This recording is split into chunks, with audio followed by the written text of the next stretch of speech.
नमस्कार, मेधज astro channel पे मेधज परिवार और संस्कार में आप सबका बहुत-बहुत स्वागत है। दिन 27 जनवरी 2026 मंगलवार, नवमी तिथि है आज। तिथि शश्री मापनोति, तिथि नवमी है। नवमी तिथि के भगवान भी देव माँ दुर्गा ही होती हैं। रिक्ता तिथि है, शून्यता का एहसास दिलाती है, एम्प्टीनेस का एहसास दिलाती है। स्वभाव इनका cause planet is Saturn and effect planet is Mars. देखिए शनि और मंगल, अभी मैं आपको इसके बारे में और भी बताऊंगा। इंटरेस्टिंग बात मेरे अभी दिमाग में आई कि how to make you understand the नवमी तिथि। ठीक है, नवमी तिथि जब होती है तो सिंह और वृश्चिक राशि दग्ध हो जाती है। सिंह राशि हमारे डे ऑर्डर को बताती है और वृश्चिक राशि परिवर्तन को बताती है, भीषण परिवर्तन को बताती है, दर्दनाक परिवर्तन को बताती है। दग्ध राशि में केतु है, सिंह राशि में, जो कि वक्री होते हैं, इसलिए ये तिथि केतु महाराज की वजह से बहुत शुभ हो गया। केतु देव जो है वो शुक्र के अनुसार फल देते हैं और देवी के लिए पूजा करने के लिए, क्योंकि उनका इंटेंशन तो में तो कुछ स्वार्थ है नहीं, he doesn't want anything, he want you to quit everything, इसलिए ये बड़ा आइडियल दिन है देवी की आराधना करने के लिए। नवमी तिथि, नवमी तिथि में लोग जो होते हैं उनको पॉपुलैरिटी बहुत मिल जाती है आफ्टर 32 ईयर्स ऑफ एज। नक्षत्रार्थ हरते पापम, नक्षत्र है भरणी नक्षत्र सुबह 11 बजे तक, उसके बाद कृतिका नक्षत्र है। भरणी नक्षत्र मंगलवार के दिन टफ होता है, मगर कृतिका नक्षत्र 11:08 के बाद सर्वार्थ सिद्धि योग बनाता है। अब किसके लिए बनाता है ये आप समझ लीजिए। मैंने पहले ही बताया था, जिनका मंगल का लग्न हो, मंगल की राशि हो, मंगल लग्न पे बैठे हो, मंगल की दशा चल रही हो, नौमांश लग्न मंगल का हो या नौमांश लग्न में मंगल हो, मंगलवार को जन्म हो, मंगल की होरा में जन्म हो, उन लोगों के लिए ये सर्वार्थ सिद्धि और सिद्धि योग जो जिस वार को पढ़ते हैं उनके लिए वो एप्लीकेबल होते हैं। भरणी नक्षत्र में चंद्र होते हैं या कोई प्लेनेट होता है तो कृतिका, मघा और अनुराधा भी एक्टिवेट होता है, वो भी फल देते हैं। तो मघा तो पितरों का नक्षत्र है, अनुराधा मित्र देवता है, सूर्य देवता है, और कृतिका नक्षत्र वैसे ही फायर है। तो घूम फिर के ये समझ में आ रहा है कि इस माघ महीने में ये नवमी तिथि, जो कि देवी के विदाई की तिथि है, नवमी तिथि जिसमें देवी मुर्गे पे जा रही हैं, ये कृतिका नक्षत्र की वजह से बचत हो सकती है। और कृतिका नक्षत्र होता है फॉस्टर पेरेंटिंग का, दूसरों के बच्चे पालने का। कृतिका मतलब 6 सिस्टर्स, जो कि कार्तिकेय भगवान, जो कि देवताओं की रक्षा के लिए जिन्होंने जन्म लिया। तो आप लोगों की रक्षा के लिए भावना रखेंगे तो ये देवी की विदाई भी आपको शुभ होगी और आने वाला समय भी आपको शुभ होगा। योगात रोग निवारणम, योग है शुक्ल योग। शुक्ल योग शतभिषा नक्षत्र में होता है। शतभिषा नक्षत्र मतलब 1000 डॉक्टर्स, हीलर्स, हीलिंग का नक्षत्र है, समुद्र का नक्षत्र है। बस इतना याद रखिएगा कि शतभिषा नक्षत्र में एक बार फॉल जरूर होता है। तो ये शतभिषा नक्षत्र में चंद्र जितनी देर रहेंगे, आप याद रखिएगा कि ऐसी कोई कार्य न करिए, ऐसी कोई अपनी संवेदनहीनता का परिचय न दीजिए कि एकदम से आपका डाउनफॉल हो जाए। शतभिषा नक्षत्र में जो शुक्ल योग है, ये सब कुछ दे देने में या सब कुछ ले लेने में झटके से सक्षम है।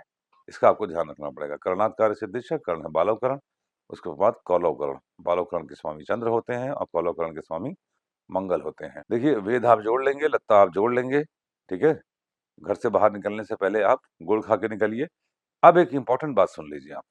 हम लोगों को महीने में, मैं सोच रहा था कल रात में कि जितना मैंने आपको अभी तक बताया है, इतने से आपको महीने में इंपॉर्टेंट डेज निकालने तो आ जाने चाहिए अब। जैसे मैं आपको बताता हूँ, सर्वतोभद्र का चार्ट तो आप पुर्ची बना के अपनी जेब में जरूर रखिए, जब तक आपको याद नहीं होता है, ठीक है। और जो इसका सीक्वेंसिंग है उसका एक पैटर्न निकाल लीजिए, पैटर्न जैसे मैंने निकाला है। जैसे मुझे मालूम है कि अगर आज ये नक्षत्र है तो मैं आंख बंद करूंगा, सोचूंगा इस डायरेक्शन में ये, इस डायरेक्शन में ये, इस डायरेक्शन में ये, तो मैं रिलेट कर लूंगा। क्योंकि पंचांग बोलते समय बोलना पड़ता है जल्दी जल्दी, तो गलती ना हो इसलिए मैं देख के बोल देता हूँ। आप भी अपना पैटर्न निकालिए और इसको जिए। अब जैसे इस महीना है, ये महीना तो माघ महीना है, अमावस्या से अमावस्या शुरू होता है। इंपॉर्टेंट दिन कौन से होंगे? इंपॉर्टेंट दिन वो होंगे जैसे मकर राशि शून्य है, श्रवण नक्षत्र शून्य है और मूल नक्षत्र शून्य है, ठीक है। तो अब आप ये देख लीजिए कि मकर लग्न जब जब भी 24 घंटे में आता है, इंपॉर्टेंट घटनाएं होंगी। अगर आपके मकर में कोई प्लैनेट है तो उससे रिलेटेड इंपॉर्टेंट घटना होगी इस महीने।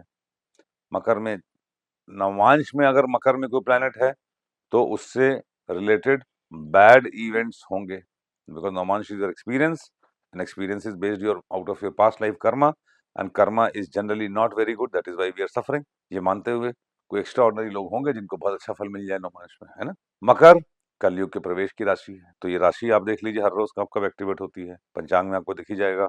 कि कब कब ये लग्न लग रहा है। जब जब मकर में चंद्र जाएंगे, या मकर से चंद्र त्रिकोण में होंगे, या मकर से सब चंद्र वृषभ में हो, कन्या में हो और कर्क में हो, तब विशेष फल प्राप्त होगा। देखिए शून्य राशियां तो मतलब एक्टिवेट कर रही ना, प्रोमिनेंस बढ़ा रही उस राशि की। नक्षत्र कौन कौन से हैं? नक्षत्र है देखिए श्रवण और आपका मूल। तो श्रवण अगर शून्य है तो बाकी जो नक्षत्र हैं श्रवण के साथ धनिष्ठा, कृतिका, मघा, और मूल के साथ कौन सा है? सरसोभद्र के अनुसार रेवती, पुनर्वसु और चित्रा। तो इतने लोग इतने नक्षत्रों में इंपॉर्टेंट घटनाएं होंगी।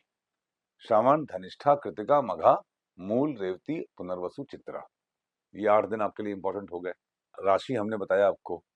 राशि आपको मतलब जब जब मकर राशि होगी, राशि हमारा रिसोर्स है, तो आपको उस वक्त जो भी कुछ प्राप्त होगा ये मान के चलना होगा ये आपका रिसोर्स है, जो कि, और रिसोर्स की क्या खास बात होती है कि resource is to be utilised ahead. Resource को आगे आपको इस्तेमाल करना पड़ेगा अन्य कारणवश। नक्षत्र जब जब ये पढ़ेंगे तो क्या होगा, आपको क्या होता है कि प्लैनेट्स नक्षत्र को खाते हैं, मतलब एंजॉय करते हैं। आपको अपने कर्मों के अनुसार उस दिन आपका जो एक्सपीरियंस होगा वो हाइटेंड होगा उस नक्षत्र के स्वभाव के अनुसार। अब तिथि भी दग्ध होती है, शून्य होती है, जो कि मैं बार बार बताना भूल जाता हूं। तो माघ महीने में शुक्ल पक्ष की षष्ठी तिथि दग्ध होती है, वो तो खैर बीत गई। अब कृष्ण पक्ष की पंचमी जो आएगी वो दग्ध होगी, तो उस दिन इंपॉर्टेंट घटना होगी। इस प्रकार से टाइमिंग ऑफ इवेंट का भी आप अंदाजा लगाए रखिए। और जो जो नक्षत्र मैंने बताए अभी, श्रवण नक्षत्र और मूल नक्षत्र जो कि शून्य है, ये आपके 2 घटी मुहूर्त में भी जब जब ये हैं तब तब आपको इंपॉर्टेंट घटनाएं होंगी, और इसके अनुसार सर्वतोभद्र के जो नक्षत्र हैं उनसे भी इंपॉर्टेंट घटनाएं होंगी। देखिए इतने तरीके से अब आप सोचेंगे कि प्लैनेट्स जागृत हो रहे हैं तो क्या होगा? क्या होगा? प्रकृति संतुलन बनाती है, कहीं से बहुत खराब है तो कहीं से बचत भी है, कहीं से बहुत अच्छा है तो कहीं से खराब भी है। दैट इज हाउ मैं कहता हूं कि ये विष्णु जी से बड़ा कोई साइंटिस्ट नहीं है। There is nothing called coincidence, it is Vedic intelligence. लोग आर्टिफिशियल इंटेलिजेंस की बात करते हैं, प्रोग्रामिंग, आप देखिए विष्णु जी से बड़ा कोई आर्टिफिशियल इंटेलिजेंस वाला है? कितने प्रकार से ये पूरा पंचांग हमको दिन को गवर्न करता है। 2 घटी मुहूर्त, सर्वतोभद्र, लत्ता, बाधक पे तो मैं बात ही नहीं कर रहा हूँ आजकल। बाधक में भी आगे धीरे-धीरे हम आपसे बात करना शुरू करेंगे। तो घर से बाहर निकलने से पहले मंगलवार का दिन है, गुड़ खा के निकलिए। देवी की विदाई आप सबको शुभ हो। देवी का ध्यान कीजिए, क्षमा प्रार्थना करिए। Thank you very much.